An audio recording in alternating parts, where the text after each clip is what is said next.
প্রিয় ইসলামী ভাইরা, আমরা যখন আমাদের জবান দিয়ে কথা বলি, আমাদের মুখ দিয়ে কথা বলি, আমাদের কথাগুলো আসে আমাদের ব্রেন থেকে।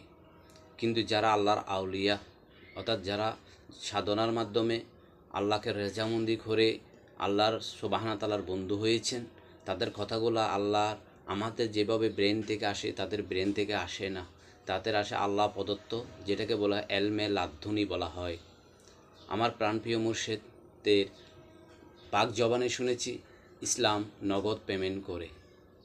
কথাটি প্রথম আমার অবিশ্বাস হলেও পরবর্তীতে এটার আমি প্রমাণ পেয়েছি। একজন বক্তা হাজারো মানুষের শ্রোতার সামনে হজরত আলা হজরতের বিরুদ্ধাচারণ করতেছে, বিষাদাগার বিভিন্ন প্রকারের। এর মধ্যে হঠাৎ উনি অসুস্থ হয়ে গেলেন। সবাই তাকে সুস্থ করার জন্য উদ্দীপনা। তাই তখন বুঝতে পারলাম যে ইসলাম নগদ পেমেন্ট করে।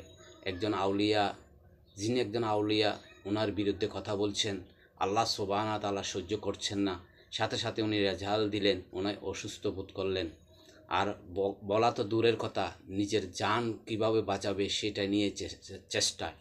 ইসলামী ভাইয়েরা, যারা আউলিয়া কেরামকে ভালোবাসেন না, যারা আল্লাহর আউলিয়াকে ভালোবাসেন না, কিন্তু আপনার ভালোবাসা দিতে হবে, সেটা আপনার তাকদীরের ফয়সালা।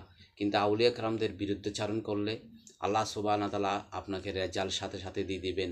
এই রেজাল্ট আপনি সাথে সাথে পেয়ে যাবেন। তাই সাবধান। আউলিয়া কেরামদের সামনে কথা বলতে গেলে খুবই সাবধানতা অবলম্বন করতে হবে।